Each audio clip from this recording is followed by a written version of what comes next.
ಒಂದ್ಸಲ ನಾರದ ಮಹರ್ಷಿಗಳು ವಿಷ್ಣುನ್ಗೆ ದರ್ಶನ ಮಾಡಕ್ಕಂತ ಹೋದಾಗ ವಿಷ್ಣುನ ಆಸ್ಥಾನದ ಮುಂದೆ ಗರುಡ ಇದ್ದಿದ್ದು ನೋಡ್ತಾರ.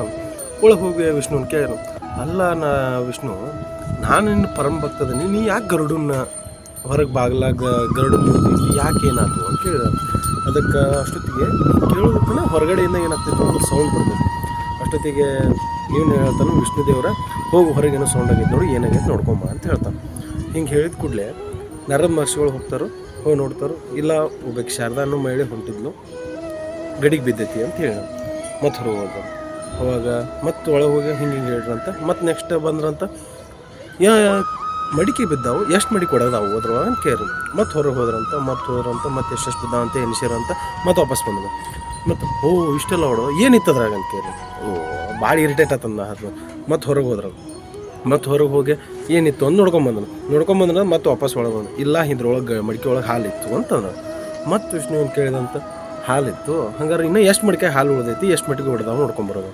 ಮತ್ತು ಹೋದ್ರಂತ ಒಂದೇ ಮಡಿಕೆ ಉಳ್ದೈತಿ, ಒಂದೇ ಮಡಿಕೆಯಾಗ ಹಾಲು ಅದಾವು ಅಂತ ಹೇಳಿ ಮತ್ತೆ ವಾಪಸ್ ಬಂದಂತ ಇನ್ನೊಂದು ಸಲ ಕೇಳಿದ್ರಂತ, ಆ ಒಂದು ಮಡಿಕೆಯಾಗ ಹಾಲು ಐತಲ್ಲ, ಎಷ್ಟು ರೂಪಾಯಿ ಕೊಡ್ತಾಳೆ ಆಕಿ ಅಂತ ಕೇಳ್ಕೊಂಡು.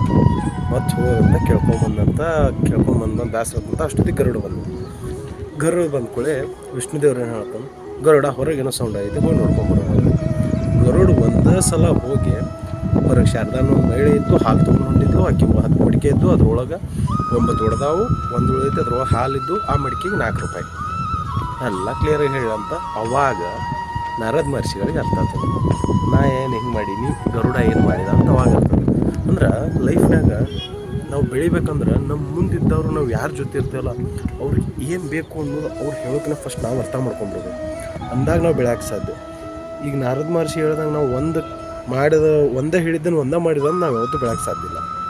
ನಾವು ಬೆಳಿಬೇಕಂದ್ರೆ ಒಂದು ಹೇಳಿದ್ರೆ ಅದನ್ನು 4 ಆನ್ಸರ್ ನಾವು ತಿಳ್ಕೊಂಡಿರ್ಬೇಕು, ಅದನ್ನು 4 ಸೊಲ್ಯೂಷನ್ ನಮಗೆ ಗೊತ್ತಿರಬೇಕು. ಅಂದಾಗ ನಾವು ಲೈಫ್ನಾಗ ಬೆಳೆಯೋಕ್ಕೆ ಸಾಧ್ಯ. ಇಲ್ಲಾಂದ್ರೆ ನಾವು ಏನು ಹೇಳ್ತೇವೆ ಅದನ್ನಷ್ಟೇ ಮಾಡ್ಕೊತ ಹೊಂಟ್ರೆ ಯಾವತ್ತೂ ನಾವು ಬೆಳೆಯೋಕ್ಕೆ ಸಾಧ್ಯ. ಅವ್ರು ಒಂದು ಹೇಳ್ಯಾರ, ಅದ್ರ 4 ನಾವು ತಿಳ್ಕೊಂಡಿರ್ಬೇಕು. ಈಗ ಒಂದು ಕಷ್ಟ ಬಂದೈತೆ, ಅದ್ರ 4 ಸೊಲ್ಯೂಷನ್ ನಮ್ಮ ಹತ್ರ ಇರ್ಬೇಕು. ಅಂದಾಗ ನಾವು ನಮ್ಮ ಮುಂದಿನವ್ರು ಇದ್ದವ್ರು ಮೆಚ್ಚಿಗೆ ಆಗ್ತೀವಿ. ನಮ್ಮ ಕೆಲಸದಾಗಲಿ ನಮ್ಮ ಲೈಫ್ನಾಗಾಗಲಿ ನಾವು ಮುಂದಿರೋಕ್ಕೆ ಸಾಧ್ಯ ಐತಿ. ಇಲ್ಲಾಂದ್ರೆ ಯಾವತ್ತೂ ಅದು ಆಗಕ್ಕೆ ಸಾಧ್ಯ ಇಲ್ಲ. ಅರ್ಥ ಆತ್ಲ? ಯಾವತ್ತೂ ನಾರದ ಮಹರ್ಷಿ ಹಾಗೆ ಒಂದು ಕೆಲಸ ಒಂದೇ ಕೆಲಸ ಮಾಡೋಕ್ಕೆ ಹೋಗ್ಬೇಡ್ರಿ. ಗರುಡ ಆಗಿರ್ರಿ, ಒಂದು ಕೆಲಸ 10 ಆಗಿರ್ಬೇಕು ಕೆಲಸ. ಹಂಗಿರಿ. Thank you.